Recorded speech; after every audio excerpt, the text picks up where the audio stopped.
Corruption in the appellate court. It seems we've got corruption everywhere.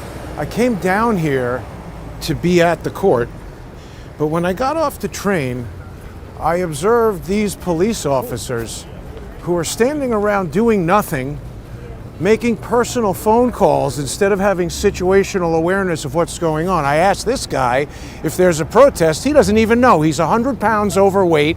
I can't even believe they found a bulletproof vest that would fit this fat ass. And he has no idea what's going on with regard to there being a protest. There was a protest here earlier, wasn't there, gentlemen? So look forward and say nothing. Exactly. You guys have nothing to say, nothing to do. A bunch of overpaid fat asses standing around doing nothing. Now, I believe there was a protest in here earlier, and these police are just paid to stand around and earn overtime, do nothing at all. They could be deployed around the city stopping crime. I was just on a subway car where a guy who had no jacket, despite it being freezing cold, was listening to a brand new cell phone, a news report in Spanish, loud, so that everybody on the car could hear it. No police there telling that guy you're not allowed to amplify sound on the subway, because see, somebody in a uniform saying that, it sends a message throughout the subway that, there is order and you got to abide by the law. Whereas when people who look like they shouldn't be here are doing things that they shouldn't, they rules the subway. That tells everybody that there is no law and order, and fat asses can become cops and stand around and call their personal friends. Why would they care to uphold the law? The guy who occupies City Hall is himself a criminal. We've got more sealed documents filed in the Eric Adams case, multiple sealed documents, and there was a motion by Eric Adams' turkey-loving attorney, Alex Spiro. They wanted to know what's in these sealed filings. You know, they wanted a bill of particulars, which the judge gave a pretty lengthy order, memorandum opinion as to why they're not going to do that. They don't want to give the defendant insight into what these secret hidden documents are. It's a big mystery. I'm pretty sure there was a protest over here earlier. I'm not necessarily trying to chase protests around New York City. I'm more interested in seeing how the cops grift off of that. I'm sure it's done. And it was pretty weak. People can see it on X. I don't even know if it was here. It was sort of like this protest that was organized all around different cities. I've been spending a lot of time writing legal documents. There's someone who's just dedicated so much of his time to making sure that's what I have to do, rather than doing. You know, I could do multiple videos per day walking around New York City, having interviews with people, all that kind of thing. But no, I have to be busy writing things in court. And why is that? Sure, everybody has the right to access the courts, even mentally ill, vexatious pro se litigants. But for 8 years, to carry on with this same idiotic harassment, I mean, at a certain point, we can't jump right to the conclusion that it's purely vexatious. But is 8 years of the same nonsense enough time? 10 years, 20 years, how much time do we need? This guy's chomping at the bit. Don't be fucking honking. People are crossing the street, you bitch. See, right now it's rush hour in New York. So people like that lady in her Jeep, they're rushing.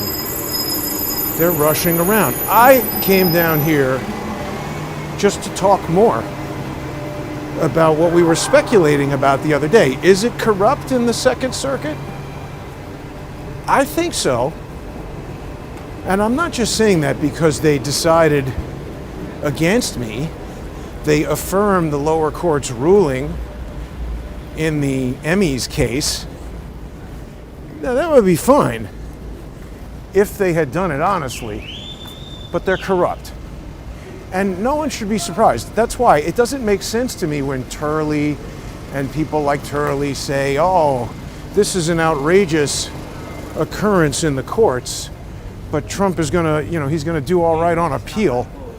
Why do you think that? That presumes that the appellate court is not corrupt. How can we look right in the face of the lower court, observe it being corrupt, understand that the judges who handle the appeals come from that lower court, and then say, oh, well, everything is going to be fine once we get to the appellate court? I had a very strong sense that this is the way that it was going to go, but you can't just jump to conclusions. The court would say that's a conclusory statement. That's what they would say. I forgot to read this aloud to people yesterday. Can we see what it says there? It's hard to read. The true administration of justice is the firmest pillar of good government. That's what it says. The true administration of justice is the firmest pillar of good government. Well, there is bullshit right there, etched in stone. Well, forgive me, let me clarify. The statement is in bullshit, but putting it on that building is, because these are institutions that have been corrupted, you see, and this is the government, the United States judicial branch. And I was wrong, by the way. That is Superior Court. So that's state court. Back there, that's the district court where I've gone and tangled with the corpulent asshole, corrupt bitch Valerie Caproni. That's all my opinion. Congress are the ones who said she's a criminal. Career of criminality that she's never been held accountable for. She should be put in jail. Fat old bitch that she is. Let her rot in jail. But the reason why I say this was a corrupt judgment is because, you see, there have been times that there have been rulings against me in court where I've read them and I've said, you know what? That's right. I just lost. That makes sense. And in fact, one of them, the one that sticks in my mind, it was from Valerie Caproni. It was quite interesting. You see, I'm not an attorney, and there's a lot of things about the law and court and filing briefs that I don't know. That's why I always remind people, nothing I ever say is legal advice. Nobody should take any action based on the things that I say. Apart from becoming a sponsor, Odyssey has extended their use of Stripe through the end of the month, so you can still use a credit card to sponsor the show on Stripe. Now, here's a fucking asshole riding a bicycle through the fucking park! Right there. Yeah, but you're not supposed to ride the bike in the park, motherfucker! Get it on the street, shithead! You don't ride the fucking bike 30 miles an hour through the park, you dummy! There's a bike rack over there! The police should be in the park telling that guy that so that I don't have to. A bike rack over there, well, the street is right next to it. That doesn't mean go sailing it through the park. Look at how every college-aged idiot has the biggest mouth in the world. They know everything. You know, there's things that 20-year-old guys know. Software, how to make it more efficient if they're working for Doge. There was a great piece by Tom Renz on X earlier today describing how Trump smartly has put together Doge in such a way that it's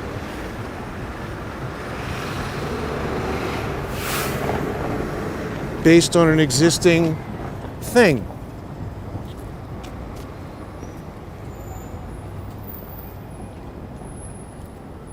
And it's done legally.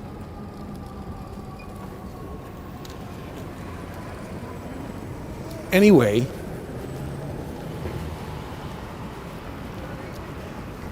it was the U.S. Department of Software or something like that, created by Obama to improve the efficiency of government software. And Trump, very cleverly, if Tom Renz is correct, seems to have modified that thing to basically continue doing what it is that it's already been told to do. So he hasn't just come up with something. He's obviously endeavoring to work within the legal confines of what he's allowed to do, because he knows these idiots are going to do lawfare to him. So, okay, here's the thing that came up with Caproni. When I first was trying to unwind this mess, I brought legal action against Adam Sharp, because you see, the problem for me, and the trick, the hoax these assholes were trying to get over, was this fake corporation that was invented by George's mentally ill paperclip Nazi brother, Multimedia System Design Inc., doing business as Crowdsource the Truth. It's a false thing that doesn't exist. And it doesn't not matter, as John Snyder stupidly said. It was the key to their whole deception. And so, it took me a little while to figure out that the plaintiff, the judge, my attorney, and this non-party who is George's brother, they all knew each other. They set this up. Just like right here where I was yelling at Norm Eisen that he lied to set up this whole trial. These guys are into setting up hoaxes. Then they get stupid people, actors, to play roles in the hoax, whether it's Michael Cohen, Felix Sater, George Webb, whoever it is, Jonathan Snyder. These guys, they fill in the roles. It's literally like writing the script for a movie. Most often, movies are written, loads of characters. They have no idea who's going to play the character. Could be Eric Stoltz playing Marty McFly. Could be Michael J. Fox. Same movie, same script. Might not have been as popular or good with Eric Stoltz, but you get it. They put actors into these roles. So when I figured this out, or figured some of it out, I tried to sue, Jason Goodman tried to sue Adam Sharp. That was my first idea. Maybe this will unwind it. And Caproni seized that case right away. I walked into their trap. I mean, when you don't know what you're doing, and you're challenging people who are experts in a particular field, there's a lot of stuff that they can do to trip you up, screw you up, take advantage of you, and Caproni did that. It was legitimately related litigation because it involved all the same people and the same circumstance, so she seized on it, which was an appropriate thing for a judge to do with related litigation, and she immediately eviscerated it. Because in that case, I said, wait a minute, I was going right to this corporation isn't me, this isn't a real corporation, this imaginary corporation had nothing to do with the events and controversy here.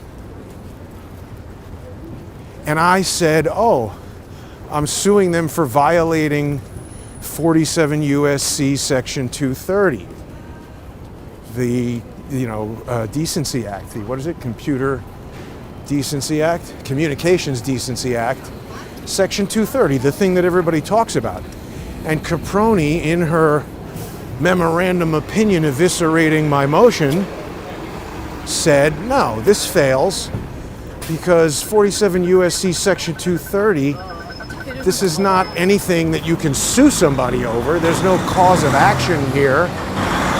This is something you could rely on as an affirmative defense, meaning that's what Snyder should have said. Even if this fake company were real, you can't sue it for something that Jason did. You have to sue Jason. But he didn't say that. Okay, so I realized in Goodman versus Sharp that Caproni was right. Now that it's been explained to me and I go back and look at this statute, I can see I didn't understand what I was doing when I wrote that. That's not something you can sue somebody for. That's something you can rely on when you get sued. But either due to incompetence or deliberate involvement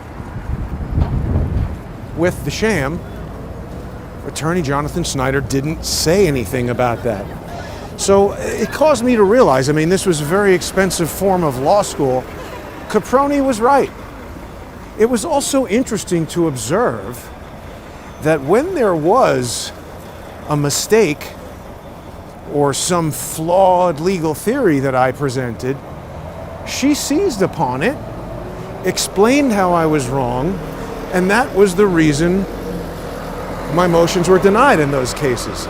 But see, I've been in this game long enough now to observe certain things. See, rather than resting on my conclusory allegations, I've developed evidence that proves my claims. In other words, if I entered a well-reasoned, properly formatted, thoroughly researched, with case citations and other things, if I entered an appellate brief into the Second Circuit like that, get the fucking bicycle off the sidewalk, asshole!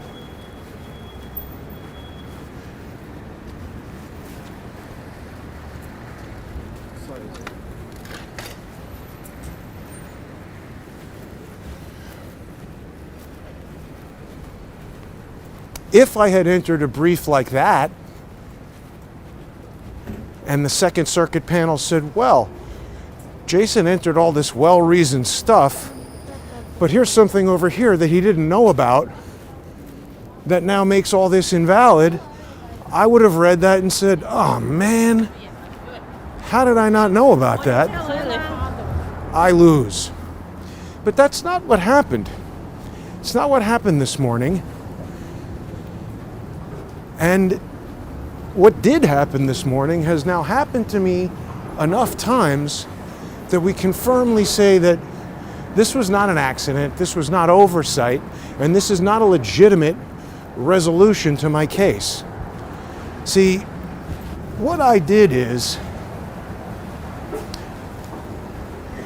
I had entered a motion in the original case in the district court, which is NATAS, the National Academy of Television Arts and Sciences, versus Multimedia System Design, Inc., doing business as Crowdsource the Truth, a fake corporate entity invented by George's idiot brother. And in there, I said, hey, under Rule 60B-3, I think, and 6, no, this was 60B-4, which is when you discover fraud, even if it's years later, a judgment can be void, and a void judgment is a total nullity. So what I was trying to persuade the court, look at that as an NSX, you don't see too many of those around. That's the turbo NSX, right? That one's really not as well regarded as the original. But what I was explaining to them is, the judge, the plaintiff, and this non-party all know each other and have conspired to deny me the right to be heard, deny my due process, deny me a fair trial. This is all the stuff that Rule 60b-4 deals with. If there is a judicial misconduct issue that results in the person being denied due process, you can move under Rule 60b-4. And if you demonstrate that that's what happened, they're supposed to overturn the ruling and send it back to the lower court. So like I said, if they had explained to me, well, okay, we acknowledge that Jason is saying that the judge conspired with the non-party and with the plaintiff, and that it did deny him due process, then I would have won. If they had said, well, it didn't deny him due process because this, that, and the other thing, the smartest thing that they could have said is he wasn't denied due process because he had a lawyer. If the lawyer is a bad lawyer, that's a separate issue, but he was allowed to have a lawyer. They didn't even say that. They just ignored what I said, and they said that I failed to adequately plead to meet the high bar of this Rule 60b-4, showing that there was a due process violation. They just said I didn't show that. They didn't address any of the merits. And so, see, the reason I'm saying that this sort of thing has happened to me enough times now that it serves as evidence is because it has. You see, there's another case, Concurrent.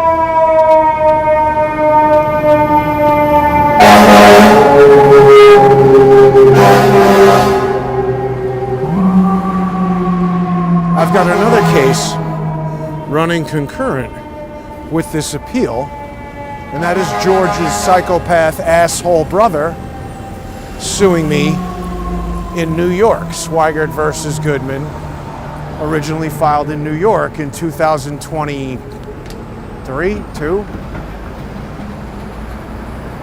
So in that case, when he filed it, he had also filed against Multimedia System Design, doing business as Crowdsource the Truth in Michigan, because he's still desperate to try to force me to hire an attorney to argue with him.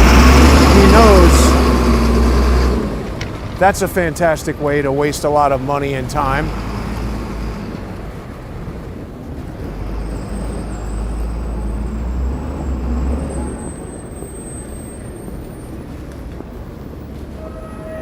But you see, that failed because he was unable to serve that thing because it doesn't exist. And it's never existed. And now he's not able to fool me into entering lawsuits with it, so it's become much more difficult for him to do anything with that. That eventually got kicked out of Michigan and sent to New York. Additionally, around exactly the same time, he also sued me in Indiana for essentially the same exact series of claims. You're not allowed to bring multiple duplicative lawsuits against the same person in different jurisdictions.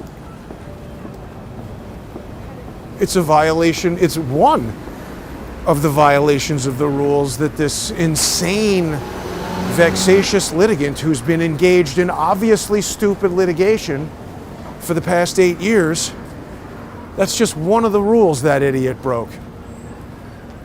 So I entered a motion to sanction him under Rule 11. And then the judge issued an order. And, you know, the order, the judge issues it, it gets put on the docket, and then some clerk enters it on the docket and types like, okay, this is a show cause order. This is a scheduling order. This order was entered as a response to the sanctions. But it didn't say anything about the sanctions. It didn't even mention Rule 11.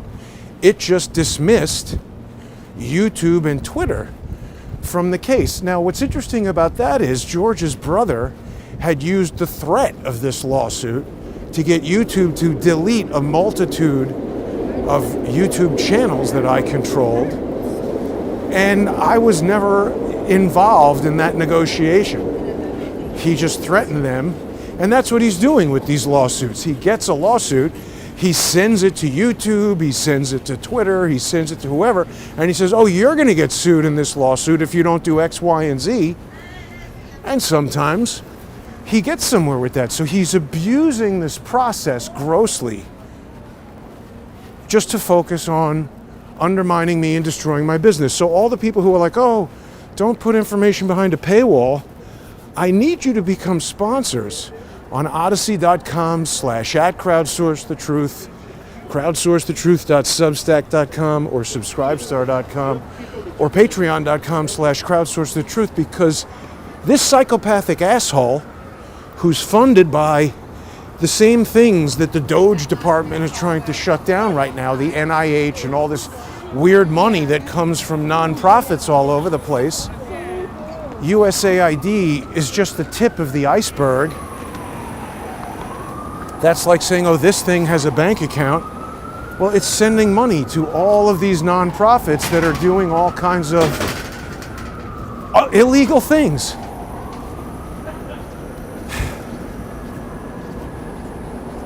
So anyway, the judge in that case, he didn't say, well, Jason's asking for sanctions for this detailed reason and that detailed reason, but because of this and that, we're not going to give it. They just ignored it. I allege, because it is so obvious that what's happening is a violation of Rule 11, their first hope was that Jason doesn't know what's going on, so he's not going to be able to enter any kind of pleadings that are going to really amount to anything, so we got nothing to worry about. And that was true at first, but now that I'm entering substantial pleadings that are backed by evidence and well pled and well thought through, he just didn't address the Rule 11 sanctions at all. So then I filed a motion for reconsideration saying, wait a minute, you just didn't address these sanctions at all, and I added in new things that had happened since the judge did nothing.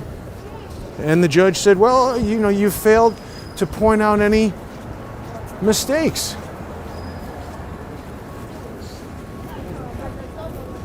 And he, again, did not rule on the Rule 11 sanctions. Here we got more illegal sales and people wanting to cover their faces. I don't think you should be selling that stuff. You should be sent back to wherever you came from, you little criminal. They're brazen because they realize nothing will happen, just like George's asshole brother. This is the... Yeah. Are you live streaming? Yes, I am.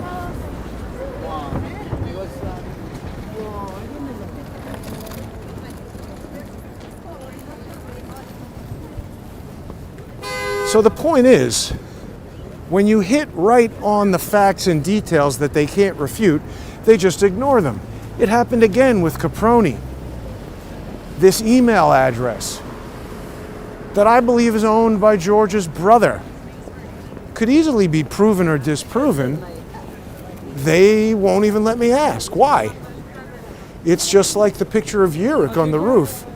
If I'm wrong, the original evidence would prove that and prove me wrong. Why would the cops not want to show it? Why would Judge Caproni not want to learn the true identity of the person who sent this email? Moreover, in this hearing where I was sanctioned for discussing that email address with Larry Klayman, an individual I was communicating with in the process of trying to find representation in the case, an attorney-client privileged conversation, Caproni sanctioned me for, publicly releasing this email address that she said was confidential and private.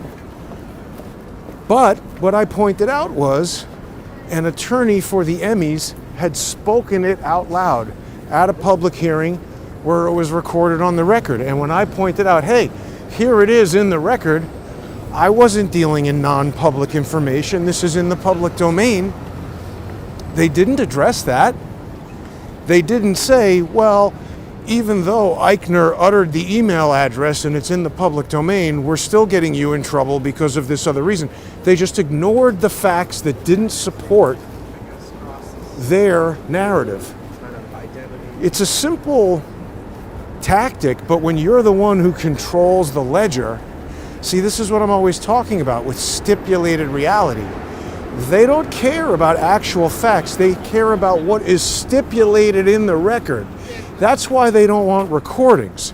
They don't want irrefutable evidence that can challenge. This is like FBI 302s.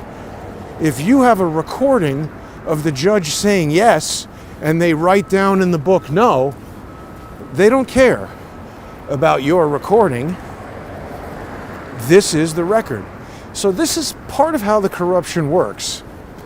Anyway, that's what happened with the Second Circuit. They just basically decided, you lose. So now what?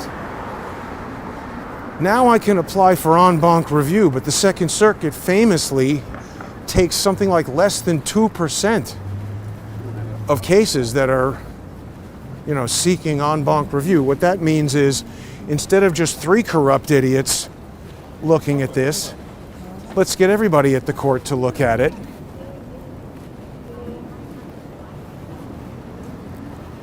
See, this is important not because it's happening to me. I just happen to be, in there so I can report to everybody about it. This is important because if it could happen to me, it could happen to you or anyone. Trump has been saying that, but I don't know, maybe he's a little bit more of an elevated figure, so when he says it could happen to you, it doesn't really seem like it could. But the point is, this will happen to anyone who runs afoul of what these deep state scumbags are doing. And it's just glaringly obvious that that's what George and his asshole brother are. Normal people cannot file forged documents in court and lie to the court and repeatedly violate the rules and do that stuff with impunity for 8 years and never have anything happen. Likewise, in a normal system of justice, if you follow the law and you point out in all these complicated filings how, when there's fraud and the judge is in a scheme with the plaintiff and your lawyer, that's fraud. You can't have that. And the judgments from the judge need to be voided out. The case needs to start again. Put it back in district court with a legitimate judge, not Caproni, recognizing me as the defendant. That's all I'm asking for. I want to take this case back to square one and have a fair chance to fight. Their whole thing is that they want to deny me a fair chance to fight, and now that they've gotten that over the line, even though I figured it out in time to file appeals and all that, they're just not letting the appeal go forward. They didn't give me oral arguments because then I could stand in front of them and say, what are you talking about? I didn't adequately plea that I was denied due process. I'm telling you, this judge allowed me to appear in the case pro se for just enough time for me to make a statement that I recalled inaccurately.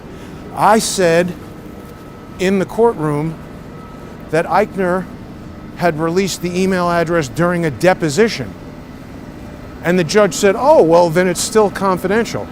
But when I got home, like an hour later, and checked the record, I realized, oh no, that wasn't a deposition, it was a public hearing.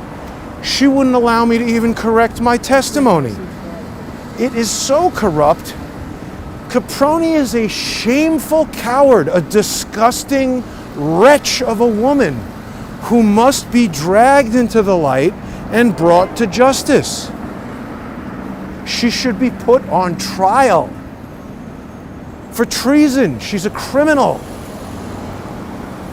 But instead, she's going into semi-retirement with her senior status. I'm not going to let this go. I'm obviously going to apply for en banc review. Look, I'll take this to the Supreme Court if that's what needs to happen.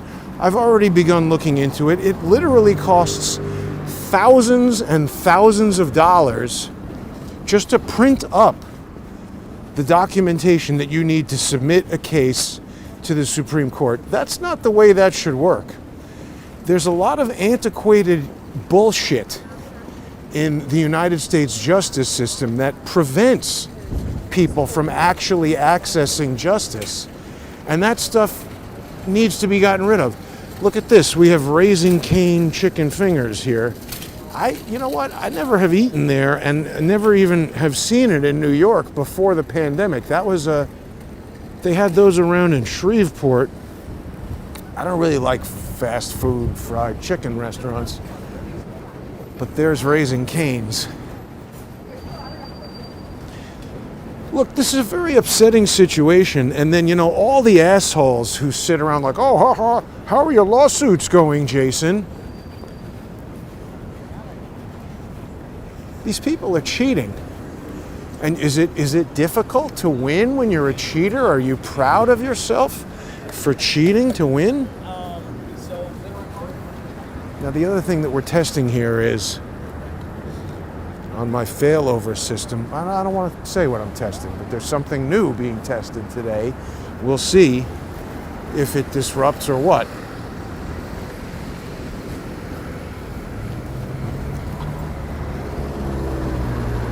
Yeah, so en banc review, but of course, I'd be foolish to expect anything different. Now, I'm not going to give up because that'll guarantee a loss.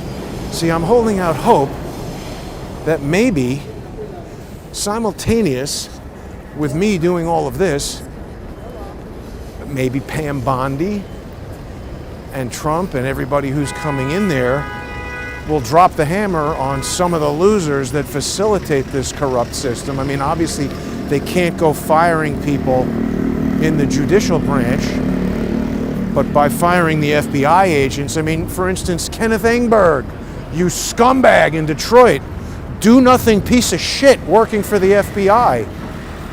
He should have arrested George's brother in 2022 when he agreed with me that the evidence indicated that a forged document was filed, but he failed to. Why? Because the FBI has discretion into what cases they open. And they can lie to you and trick you, kick in your door, put guns in your children's face for misdemeanor trespassing. But when people want to know who it is in public service that did that, they start suing to hide their names. These people are cowards. They're not heroes. And I'm sick and tired of hearing about these allegedly great line agents in the FBI. I've never seen a single one. Show me that. It's like hen's teeth. Maybe they're out there.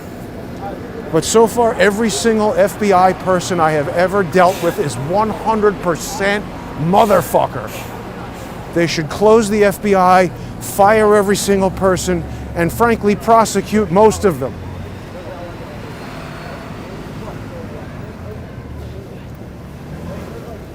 That's what they should do.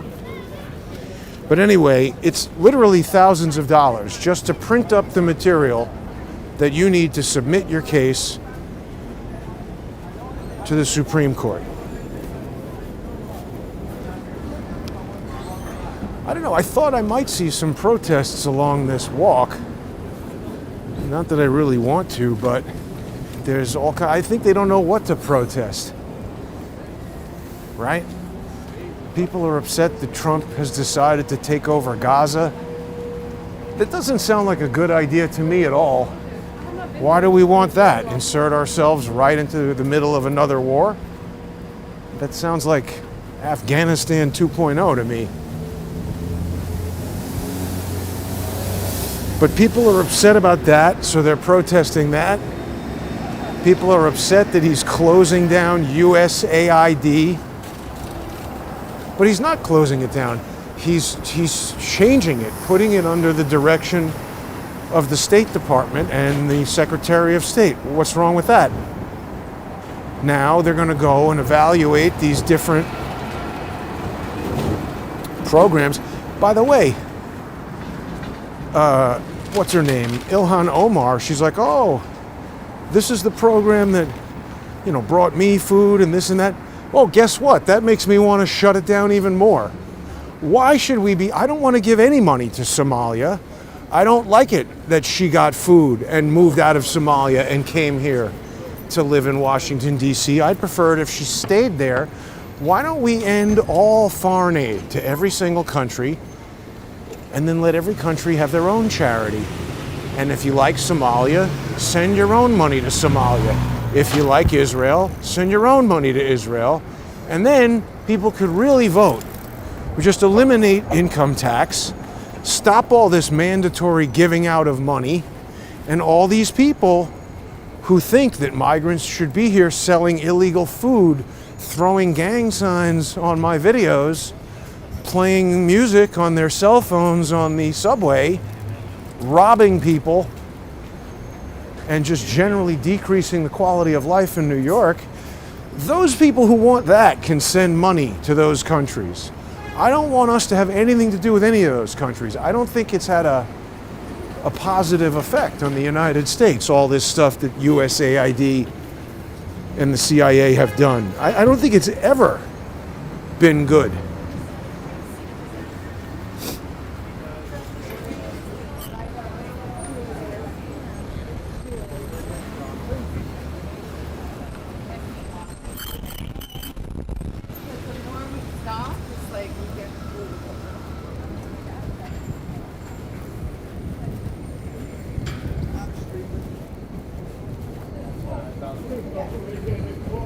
So we're getting close to the point where my test of stuff should be, maybe it's totally seamless.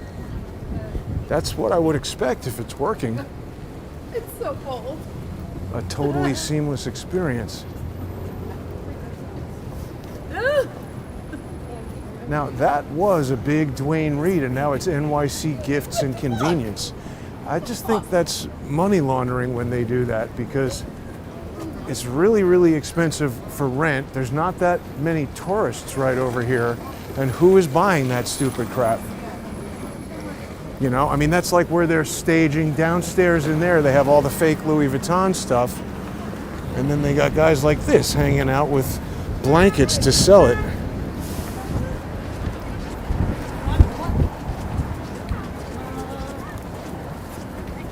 Sketchy as can be. See, if those cops were walking around with their eyes open instead of looking at their damn cell phones and talking to their boo, they would see all this stuff. And it's crime. They could stop it. But obviously that's not what they're interested in doing. The cops are interested in doing their own crimes. Eric Adams, he's a cop. So we learned also that Eric Adams was under anesthesia. Won't say why.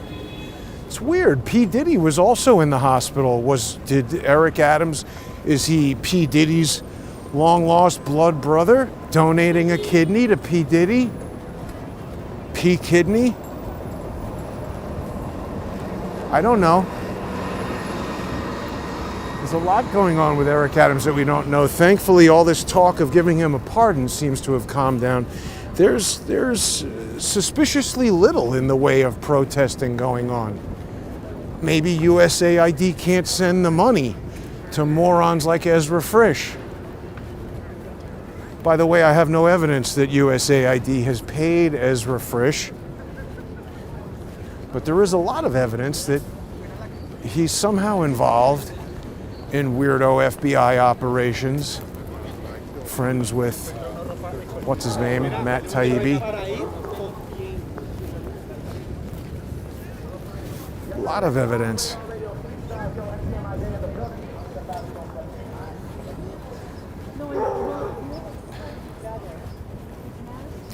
So something else that I was going to do, if people are interested in this, is later tonight. So Charles is traveling today. There's not going to be a Charles Ortell is Overseas episode tonight. He's still overseas, but he's traveling somewhere else. Yeah, Charles is like vacationing for the weekend in places that most people have never even heard of. It's quite fancy.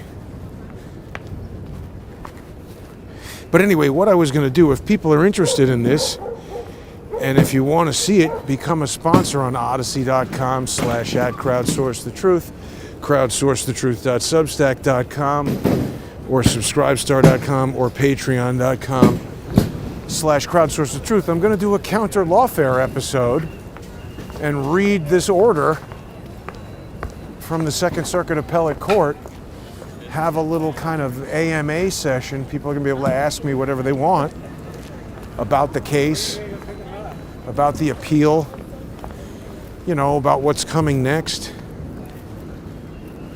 I don't know. Obviously, I'll be speculating. I mean, I could say what I'm going to do next. I've already said it.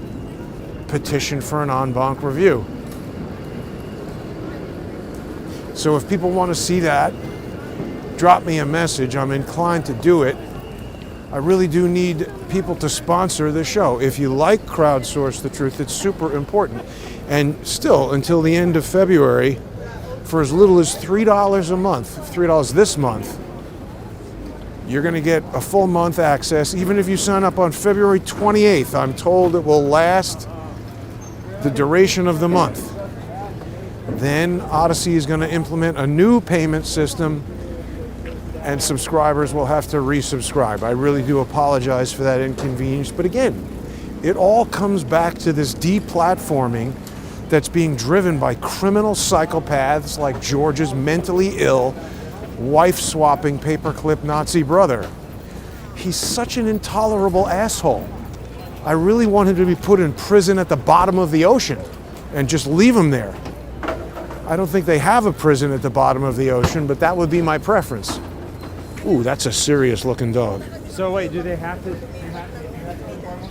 I don't want to, this is a dog that I don't want to bother because he looks so serious, but what a fine canine. He's very friendly. Friendly? Yeah, usually huskies are, right? Yes. What a nice guy. Hiya. You're such a good dog. Oh. How's your day going? Good. How about you? Very well. What's this dog's name, sir? Snowy. Snowy. It's a wonderful name for her master.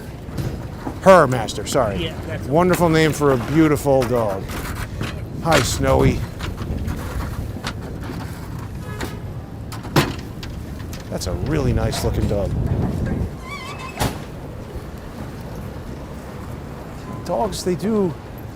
That dog just snapped me out of being super angry about all of this unfair stuff. But this is corruption. I mean, people need to reject it wholesale. By sponsoring this show, you are rejecting corruption.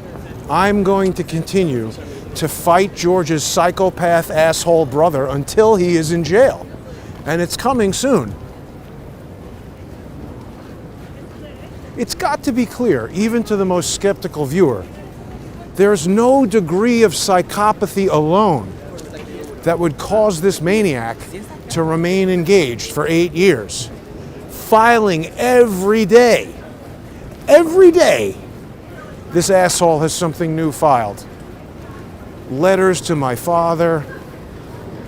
He's sick. And then people say, oh, it's really not people, it's social engineers, probably George's brother himself. Oh, Jason, people don't want to hear about your problems. I'm not explaining my problems. I'm explaining how the U.S. government works against you if and when you get sideways with one of their stupid operations like this, or if you try to exercise the First Amendment in a way that reveals that they are violating the law. They're prepared to take your business, harass your elderly family members. I mean, it truly is sick. The guy deserves to be in jail. But meanwhile, we've got now many, many judges. I really haven't seen one judge who has behaved fairly. Any fair-minded judge would look at this and say, what the hell has been going on between these two guys for 8 years? How come in every filing, Goodman says this guy's crazy and he's ginning up fake litigation, and he just keeps filing essentially the same case? How come no judge has noticed that? It's weird.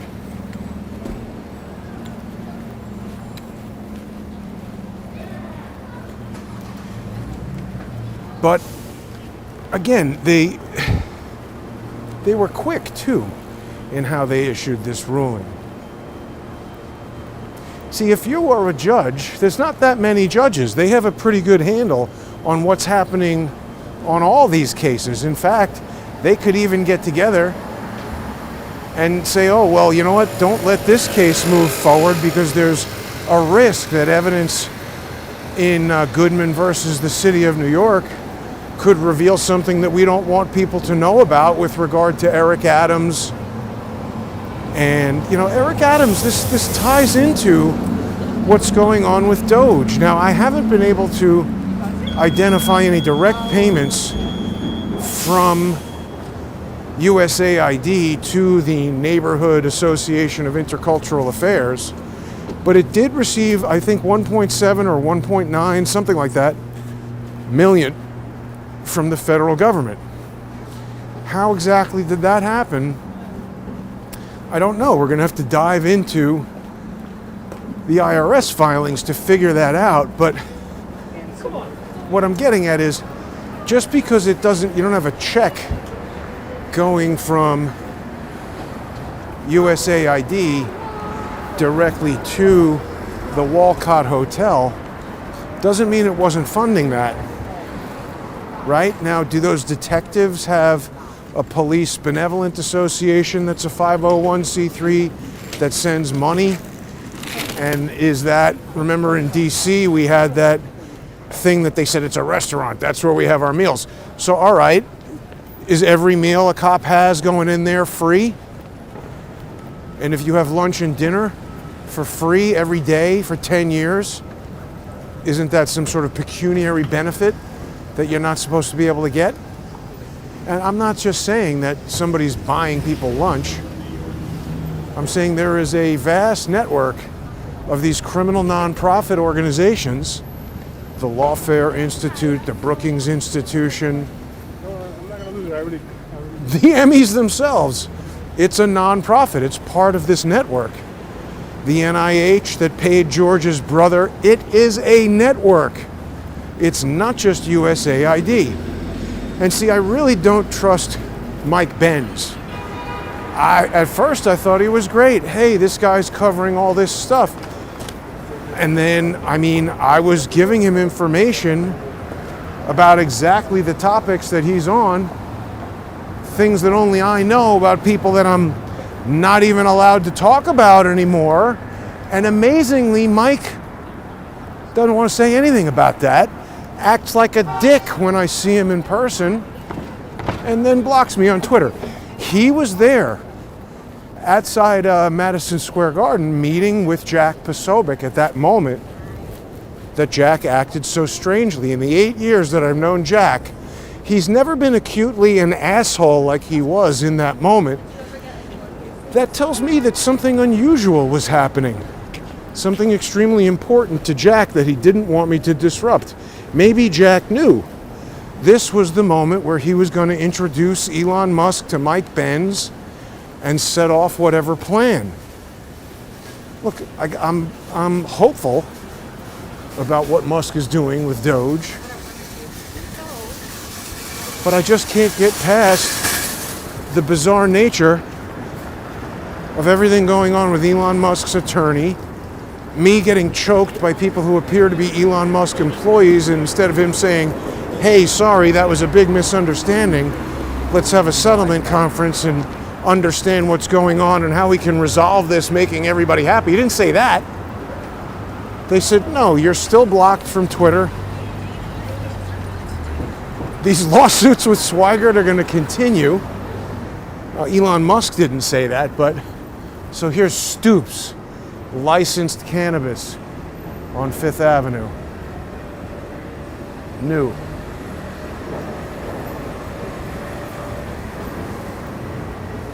So it's just weird, you know? Jack doesn't want to talk about Maxwell Urich. I saw that picture of Jack together with Roger Stone, both wearing tuxedos on the evening of the inauguration. And it reminded me that Roger Stone said, you know, remember he deleted that picture of Maxwell Urich after he initially posted it, and he said somewhere along the way that people, he didn't say who, got really upset that he posted that. Well, was Jack Posobiec one of those people who got really upset? Dude, don't ride a skateboard on the sidewalk, you fucking asshole. Was Jack Posobiec one of those people who got really upset that Urich was mentioned and then he deleted it? And now, did Jack hire Doug Hagman to lie to me? Who talks to Doug Hagman? Somebody corner that guy with a cell phone and ask him on video, why did you call Jason Goodman to tell him that Max Urich was still alive? Where is any shred of additional information other than that hearsay statement from Doug Hagman that Urich is anything but dead? So Jack freaks out that I'm there when Mike Benz is about to show up, which obviously Jack would know. They went in together. Is Jack worried that I'm going to disrupt or that I represent something working against whatever it is that he's trying to do? And I don't know what that is or what it might be. I'm just saying, it's got nothing to do with me. They could hate me. But none of these guys want to talk about Valerie Caproni or Adam Sharp or Barack Obama. And that is how the FBI got into Twitter, they don't want to talk about that part of the story.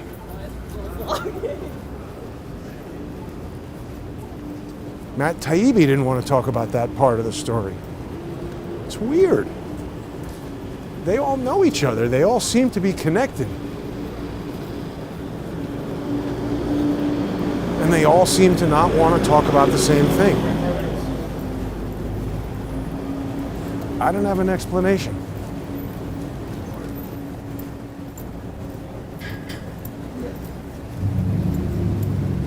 Now, somebody sent me a message about Mount Shasta being a stronghold for Freemasonry. That's interesting. I have to look into that further. Makes sense. And it would make sense that the stupid Mario brothers might have some connection to Freemasonry. See, that's the other thing.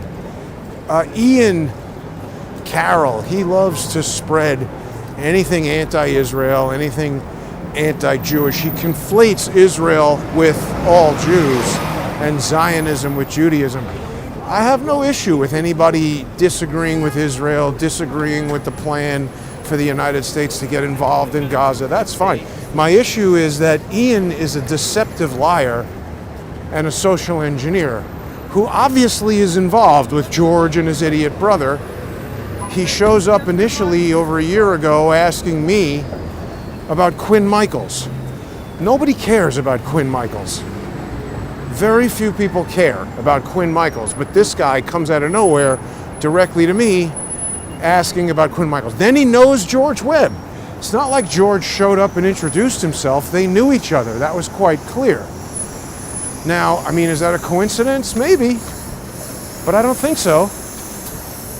And plus, Ian is promoting George like crazy while George is in the midst of lying about a leaked version of an autopsy of this OpenAI whistleblower. Now, they're trying to make everybody think that Sam Altman and OpenAI are involved with killing this guy.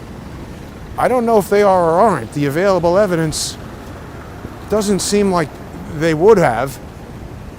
It's just also, I don't know, is Sam Altman a crazy murderer? It seems more like a software nerd who's got a lot of money. I feel like he'd probably prefer to take his chances with the lawsuits. Is this Elon Musk? I feel like he'd probably prefer to take his chances with the lawsuits than to become a murderer, but I don't know the guy.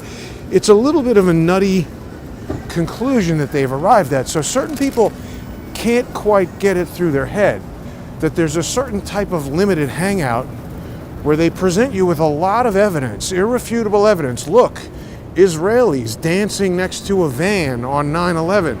Israel must have done 9/11.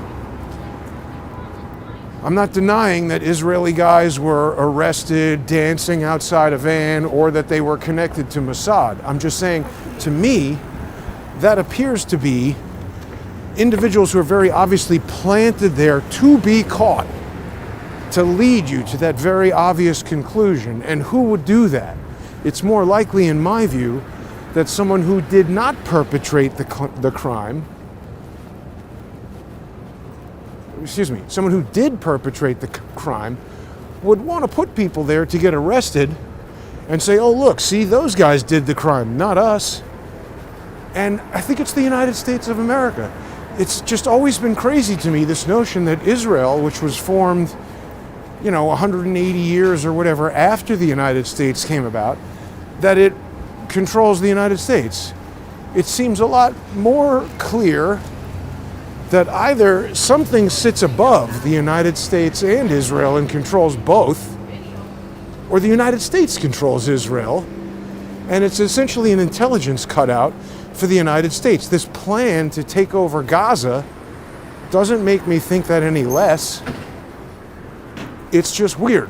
So Ian points to arguably irrefutable facts at times, but he comes to incorrect conclusions because, in my opinion, the guy is a social engineer who is here to sow chaos. Anyway, that's the rant. If people are interested in a counter lawfare episode tonight, please send me a message. You can do it on X. It'll also be available to subscribers on X. I'm on there at JG_CSTT.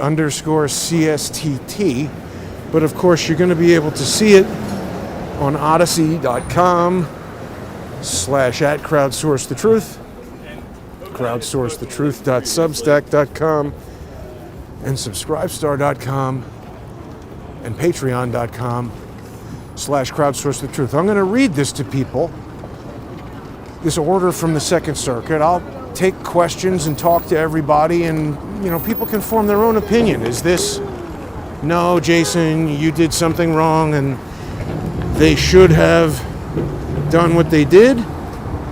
Or is it an issue of corruption in the Second Circuit Appellate Court and they're never going to let me see justice? Join me tonight and you'll be able to decide. See, there's something weird on this corner that really interferes in a unique way that we don't get elsewhere around the city. It is pretty interesting. Very strange. Anyway, thanks for tuning in, everybody. Have a great night.